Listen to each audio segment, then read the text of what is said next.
Hey guys, welcome to my cookies creation.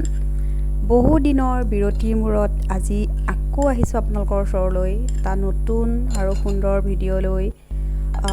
আজি মই ঘৰতে বনালোঁ ভোট জলকীয়াৰ আচাৰ।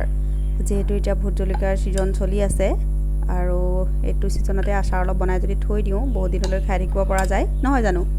সেইকাৰণে বনালোঁ আৰু আপোনালোকৰ লগততো শ্বেয়াৰ নকৰাকৈ থাকিবই নোৱাৰোঁ, গতিকে শ্বেয়াৰ কৰিছোঁ। বলক ভিডিঅ'টোৰ মাজলৈ যাওঁ, মইনো কেনেকৈ বনাইছোঁ আপোনালোকে চাব আৰু সঁহাৰি দি যাব। এতিয়া বলক চাওঁ।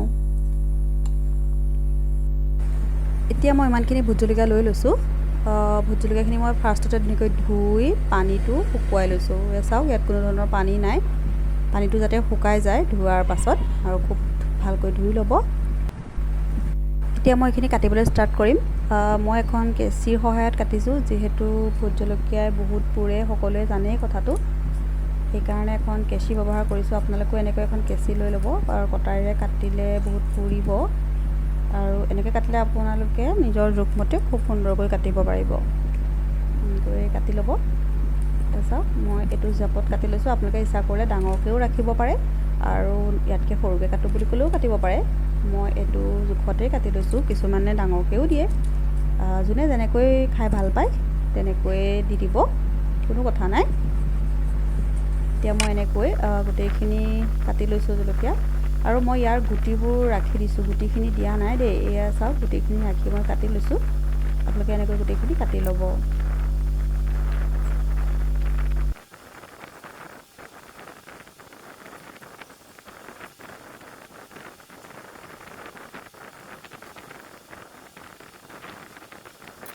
এতিয়া এইখিনি মোৰ কটা হৈ গ'ল ধুনীয়াকৈ। এয়া চাওক মই দেখুৱাই দিছোঁ, ইমান ধুনীয়া লাগিছে হয়নে। এতিয়া এইখিনি আমি ৰ'দত দিম অলপ সময়ৰ বাবে, ইয়াৰ পৰা যাতে পানীটো নাইকিয়া হৈ যায়, ৰ'দত দিম। এতিয়া বলক ৰ'দলৈ লৈ যাওঁ। আজি বাহিৰতো খুব ধুনীয়া ৰ'দ দি আছে আৰু প্ৰখৰ ৰ'দত ইয়াক বেছি নালাগে, 5 ঘণ্টামান ৰাখিলে হৈ যায়। ৰ'দটো যদি চোকা হয়। এয়া খুব ধুনীয়া ৰ'দ দিছে আজি, গতিকে মোৰ জলকীয়া বেছি সময় নালাগেই, সোনকালেই হৈ যাব। মই জলকীয়াখিনিত অকণমান নিমখ দিব লৈছোঁ, পাহৰিলোঁ আগতে দিবলৈ। আপোনালোকে ধুনীয়াকৈ এনেকৈ মিলাই নিমখখিনি দি দিব।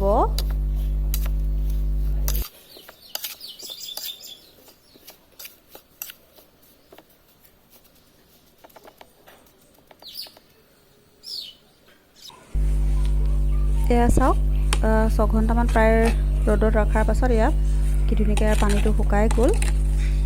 জলকীয়াখিনি এতিয়া আচাৰ বনাবৰ বাবে পূৰা ৰেডি হৈ গ'ল। এতিয়া মই কেইটামান সৰিয়হ লৈছোঁ, বগা সৰিয়হ। মোৰকেইটা অৱশ্যে বগা ৰঙা দুইটা অকণ অকণ মিক্স আছে। আপোনালোকে যদি সম্পূৰ্ণ বগা সৰিয়হ পায় তেন্তে লৈ ল'ব। এতিয়া সৰিয়হকেইটা মই সৰিয়হকেইটা পিচি ধুনীয়াকৈ পাউডাৰ বনাই ল'লোঁ। এতিয়া এনেকুৱা এটা বাউল লৈ ল'ব, আৰু বাউলটো যাতে পানী লাগি নাথাকে, শুকান হ'ব লাগিব। আগতে ধুনীয়াকৈ ধুই শুকুৱাই থ'ব। আৰু ইয়াত মই এতিয়া অলপ তেল দিছোঁ। তেলখিনি মই অৱশ্যে গৰম কৰি আকৌ ঠাণ্ডা কৰি লৈছোঁ। মই সেইখিনি দেখুৱাব নহ'লে আপোনালোকক। আপোনালোকে যদি ইচ্ছা কৰে কেঁচা তেলো দিব পাৰে, কোনো কথা নাই, কিন্তু মই গৰম কৰি অলপ ঠাণ্ডা কৰি লৈ লৈছোঁ। এতিয়া ইয়াত জলকীয়াখিনি ঢালি দিলোঁ আৰু এইখিনি ধুনীয়াকৈ সানি ল'ম।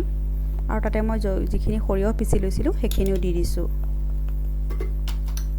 সৰিয়হৰ পৰিমাণটো অৱশ্যে আপোনালোকে জলকীয়াৰ পৰিমাণৰ ওপৰত নিৰ্ভৰ কৰি দিব, বেছি হৈ গ'লে বেয়া লাগে। এতিয়া মোৰ তেলটো অলপ কম হোৱা যেন পাই মই আকৌ তেল অকণ দি দিলোঁ। আপোনালোকে কেঁচা তেল খালে কেঁচা তেলো দিব পাৰে, কোনো কথা নাই। মই গৰম কৰি ঠাণ্ডা কৰি লৈ এনেকৈ দি ভাল পাওঁ বাবে এনেকৈ দিছোঁ। এতিয়া ইয়াত মই দিম অকণমান নেমু ৰস দিম। এটা নেমু চেপি পেলাই দি দিছোঁ, প্ৰায় 1.5 চামুচমান হ'ব চাগে দি দিছোঁ। নেমু ৰসটো দি দিলে কি হয়, সোৱাদটোও খুব ধুনীয়া হয় আৰু আচাৰখিনি বহুত দিনলৈ বেয়া নোহোৱাকৈ থাকে, আৰু এটা জ্বলা টেঙা সোৱাদ আহে, খুব ভাল। এতিয়া আচাৰখিনি পূৰা ৰেডি হৈ গ'ল। এতিয়া মই এটা এনেকুৱা বৈয়াম লৈছোঁ আৰু এইটো ধুনীয়াকৈ ধুই পূৰা শুকুৱাই লৈছোঁ, যাতে পানীৰ ভাৱ অকণো নাথাকে। এইটো মোৰ আগতে আচাৰ থোৱা বৈয়ামেই আছিলে। আপোনালোকেও এনেকৈ বৈয়াম লৈ পেলাই ধুনীয়াকৈ শুকুৱাই ল'ব, যাতে পানীৰ ভাৱ অকণো নাথাকে। পানীৰ ভাৱ থাকিলে আচাৰবোৰ পিছত একেবাৰে বেয়া হৈ যায়, খাবলৈ বেছি দিন ভাল হৈ নাথাকে। এতিয়া আপোনালোকে এনেকৈ ভৰাই দিব। এতিয়া ভৰাই দিলোঁ মই, আৰু এইখিনি অলপ দিনলৈ ৰ'দত দি থাকিব লাগিব, সেইটো সকলোৱে জানেই। অলপ অলপ ৰ'দাই থাকিব, এতিয়া বহু দিনলৈ আচাৰখিনি ভাল হৈ থাকিব আৰু খাবলৈ খুব সোৱাদযুক্ত হ'ব।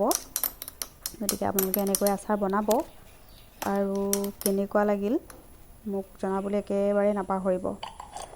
এতিয়া যদি ভিডিঅ'টো ভাল লাগিল তেনে লাইক এটা কৰিব, কমেণ্ট কৰি জনাব। যদি ফাৰ্ষ্ট টাইমৰ বাবে ভিজিট কৰিছে তেনেহ'লে চেনেলটো ছাবস্ক্ৰাইব কৰি কাষত থকা বেল আইকনটো ক্লিক কৰি দিব।